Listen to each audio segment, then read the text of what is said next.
പിതാവിൻ്റെയും പുത്രൻ്റെയും പരിശുദ്ധാത്മാവിൻ്റെയും നാമത്തിൽ ആമേൻ. ഈശോ മിശിഹായിക്ക് സ്തുതിയായിരിക്കട്ടെ. യേശുവിൽ സ്നേഹം നിറഞ്ഞ സഹോദരങ്ങളെ, എല്ലാവരെയും ദൈവവചന ധ്യാനത്തിലേക്ക് നമ്മുടെ കർത്താവായ യേശു ക്രിസ്തുവിൻ്റെ നാമത്തിൽ സ്വാഗതം ചെയ്യുന്നു. നമ്മുടെ കർത്താവ് ഈശോ മിശിഹ എല്ലാവരെയും സ്വർഗം തുറന്ന് അനുഗ്രഹിക്കട്ടെ എന്ന് പ്രാർത്ഥിക്കുന്നു. പ്രിയ സഹോദരങ്ങളെ, നമുക്ക് കർത്താവിൻ്റെ തിരുവചനം നമുക്ക് ധ്യാനിക്കാം.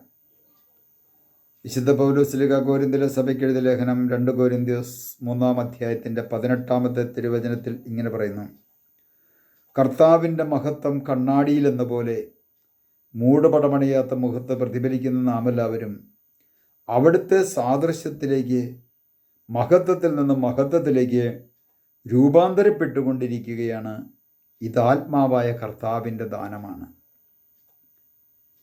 ഇവിടെ ദൈവത്തിൻ്റെ പരിശുദ്ധാത്മാവ് പറയുകയാണ്, കർത്താവിൻ്റെ മഹത്വം കണ്ണാടിയിലെന്ന പോലെ മൂടുപടമടിയാത്ത മുഖത്ത്. ആദ്യം കർത്താവ് പറഞ്ഞു, കർത്താവിലേക്ക് തിരിയുന്നവൻ്റെ മൂടുപടം നീക്കപ്പെടുമെന്ന്. ഇന്ന് പലരും കർത്താവിലേക്ക് തിരിയേണ്ടതിന് പകരം ലോകത്തിലേക്ക് തിരിഞ്ഞുകൊണ്ട് പോയിക്കൊണ്ടിരിക്കുകയാണ്. അവരുടെ മൂടുപടം ഒന്നിനൊന്നിനൊന്നിന് വളർന്നുകൊണ്ടിരിക്കുകയാണ്. എന്നാൽ ഇവിടെ ദൈവത്തിൻ്റെ പരിശുദ്ധാത്മാവ് പറയുകയാണ്, കർത്താവിൻ്റെ ആത്മാവുള്ളിടത്താണ് സ്വാതന്ത്ര്യം. കർത്താവിൻ്റെ ആത്മാവുള്ളിടത്ത് സ്വാതന്ത്ര്യമില്ല. അപ്പോൾ ഒരു വ്യക്തി തിന്മയ്ക്ക് അടിമപ്പെട്ട് കഴിയുന്നുവെങ്കിൽ ആ വ്യക്തിയിൽ ആത്മാവിൻ്റെ പ്രവർത്തനമില്ല എന്നതാണ് അതിൻ്റെ യഥാർത്ഥം. തഴക്കദോഷങ്ങളോ ദുശീലങ്ങളോ ദുസ്വഭാവങ്ങൾക്കൊക്കെ അടിമയായിട്ടൊരു വ്യക്തി കഴിയുന്നുവെങ്കിൽ, ആ അടിമത്തത്തിൽ കഴിയുന്ന വ്യക്തിയാണെങ്കിൽ തിരിച്ചറിയുക, മറ്റുള്ളവർക്കൊരു അടയാളവും കൂടിയാണിത്. ആത്മാവിൻ്റെ പ്രവർത്തനവും ആത്മാവിൻ്റെ ചൈതന്യവും ആ വ്യക്തിയിൽ നിന്ന് നഷ്ടപ്പെട്ടു പോയി.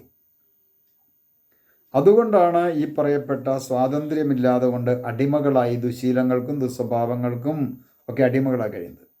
എന്നാൽ തുടർന്ന് വചനം പറയുന്ന കർത്താവിൻ്റെ മഹത്വം, കർത്താവിന് വലിയൊരു മഹത്വമുണ്ട്. അവിടുത്തെ തേജസ് കണ്ണാടിയിൽ എന്നതുപോലെ മൂടുപടമണിയാത്ത മുഖത്ത്. പ്രിയ സഹോദരങ്ങളെ, ഇവിടെ വചനം പറയാണ് മൂടുപടമണിയാത്ത മുഖത്ത്. നമ്മളിലുള്ള മൂടുപടം നീക്കപ്പെടണം. നമ്മളിലുള്ള മൂടുപടം നീക്കുന്നത് ദൈവത്തിൻ്റെ പരിശുദ്ധാത്മാവാണ്. പരിശുദ്ധാത്മാവിന് വേണ്ടി ദാഹിച്ച് പ്രാർത്ഥിച്ച് ആ പരിശുദ്ധാത്മാവിൽ നിറയുന്ന ഒരു വ്യക്തിയിലാണ് ഈ മൂടുപടം നീക്കപ്പെടുന്നത്. ഇവിടെ പറയുകയാണ്, മൂടുപടമണിയാത്ത മുഖത്ത് പ്രതിഫലിക്കുന്ന നാം എല്ലാവരും അവിടുത്തെ സാദൃശ്യത്തിലേക്ക്, എന്ന് പറഞ്ഞാൽ ദൈവത്തിൻ്റെ സാദൃശ്യത്തിലേക്ക്. ദൈവമായ കർത്താവ് ഏദൻ തോട്ടത്തിൽ ആദത്തെ ഹവ്വായെ സൃഷ്ടിച്ചപ്പോൾ ആദത്തെ സൃഷ്ടിക്കാൻ നേരത്ത് ദൈവം തൻ്റെ ഛായയിലും സാദൃശ്യത്തിലും മനുഷ്യനെ സൃഷ്ടിക്കുന്നുണ്ട്. ദൈവത്തിൻ്റെ ഛായ, ദൈവത്തിൻ്റെ സാദൃശ്യം, വിശുദ്ധി, സ്നേഹം, ജീവൻ, ഇതിൻ്റെ മൂന്നിൻ്റെയും സത്തയിൽ ദൈവമായ കർത്താവ് ആദത്തെ സൃഷ്ടിച്ചു. എന്നാൽ ആദം പാപം ചെയ്തു കഴിഞ്ഞപ്പോൾ ആ തേജസ്, ആ ഛായ, ആ സാദൃശ്യം ആദത്തിന് നഷ്ടപ്പെട്ടു പോയി. ആദത്തിന് നഷ്ടപ്പെട്ടു പോയ തേജസ്, ഛായ, ഇതെല്ലാം നഷ്ടപ്പെട്ടു പോയപ്പോൾ, ദൈവത്തിൻ്റെ ഛായ നഷ്ടപ്പെട്ടു പോയ ആ തേജസ്, ദൈവത്തിൻ്റെ മഹത്വം നഷ്ടപ്പെട്ടു പോയ ആദത്തിൻ്റെ ജീവിതത്തിലേക്ക് പിന്നീട് കടന്നു വന്നത് സാത്താൻ്റെ മഹത്വമാണ്. അതുകൊണ്ടാണ് പിന്നീട് ഇത് നമ്മളിലേക്ക് പുനഃസ്ഥാപിക്കപ്പെടുന്നത് നമ്മുടെ കർത്താവായ യേശു ക്രിസ്തുവിലൂടെയാണ്. ആ കർത്താവിൻ്റെ മഹത്വം നമ്മളിലേക്ക് ഇറങ്ങി വരുന്നത് കൂദാശകളിലൂടെയാണ്. കൂദാശകളിലൂടെയാണ് ദൈവത്തിൻ്റെ ചൈതന്യവും ദൈവത്തിൻ്റെ ആത്മാവും ഒരു മനുഷ്യൻ്റെ ജീവിതത്തിലേക്ക് ഇറങ്ങി വരുന്നത്. വിശുദ്ധ ഗ്രന്ഥം പഠിച്ചു കഴിഞ്ഞാൽ ഒരേ ഒരു പ്രാവശ്യം മാത്രമേ പരിശുദ്ധാത്മാവ് വചനം പ്രസംഗിച്ചു കൊണ്ടിരുന്ന സമയത്ത് കേട്ടുകൊണ്ടിരുന്ന ആളുകളിലേക്ക് പരിശുദ്ധാത്മാവ് വന്നത്. അപ്പോസ്തല പ്രവൃത്തികളുടെ പുസ്തകം 10-ാം അധ്യായത്തിന് 47 തിരുവചനത്തിൽ പത്രോസ് വചനം പ്രസംഗിച്ചു കൊണ്ടിരുന്നപ്പോൾ കേട്ടുകൊണ്ടിരുന്ന എല്ലാവരിലേക്കും പരിശുദ്ധാത്മാവ് കടന്നു വന്നതായിട്ട് ഒരേ ഒരു പ്രാവശ്യം മാത്രമേ ദൈവവചനത്തിൽ പറയുന്നുള്ളൂ. ഒരുപക്ഷെ അവിടെ കേട്ടുകൊണ്ടിരുന്ന വ്യക്തികളുടെ ജീവിതത്തിൽ ഒരു മാറ്റമുണ്ടാകുവാൻ വേണ്ടി, ഒരു രൂപാന്തരീകരണം ഉണ്ടാകാൻ വേണ്ടി ദൈവത്തിൻ്റെ ആത്മാവ് ഇടപെട്ടതാണ് അവിടെ. പ്രസംഗിച്ച വ്യക്തിയുടെ ജീവിതത്തിലും ഒരു രൂപാന്തരീകരണം ആവശ്യമായിരുന്നു. കാരണം അവിടെ വിജാതിയർക്ക് മാമോദിസ കൊടുത്തിരുന്നില്ല. പത്രോസ് പ്രസംഗിച്ചു, പക്ഷെ പത്രോസ് മാമോദിസ വിജാതിയർക്ക് കൊടുത്തിരുന്നില്ല. അതുകൊണ്ടാണ് പത്രോസ് പറയുന്നത്, നമ്മെപ്പോലെ പരിശുദ്ധാത്മാവിനെ സ്വീകരിച്ച് ഇവർക്ക് ജ്ഞാനസ്നാനജലം നിഷേധിക്കുന്നത് ശരിയാണോ? എല്ലാവർക്കും ജ്ഞാനസ്നാനം കൊടുക്കുവാൻ പത്രോസ് കൽപ്പിച്ചു.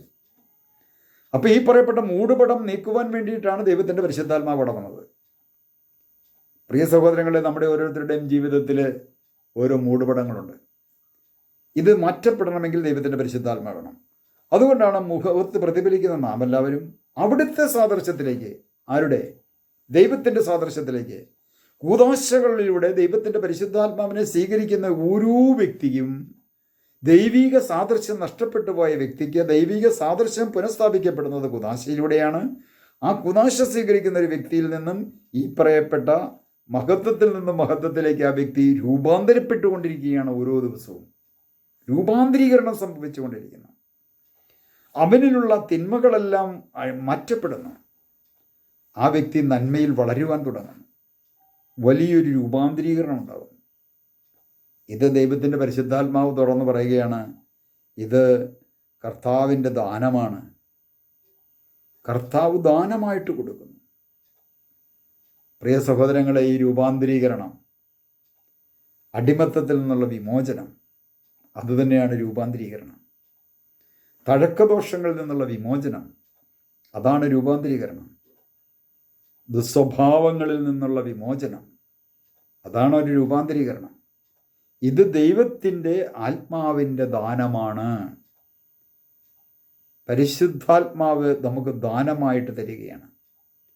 ആയതിനാൽ പ്രിയ സഹോദരങ്ങളെ, ഈ അടിമത്തത്തിൽ നിന്നുള്ള മോചനമൊക്കെ പ്രാപിച്ച് ക്രിസ്തുവിൻ്റെ സാക്ഷിയായി ഞാൻ മാറണമെങ്കിൽ ആ പരിശുദ്ധാത്മാവിൽ നിറഞ്ഞൊരു ജീവിതം നമുക്ക് ആവശ്യമാണ്.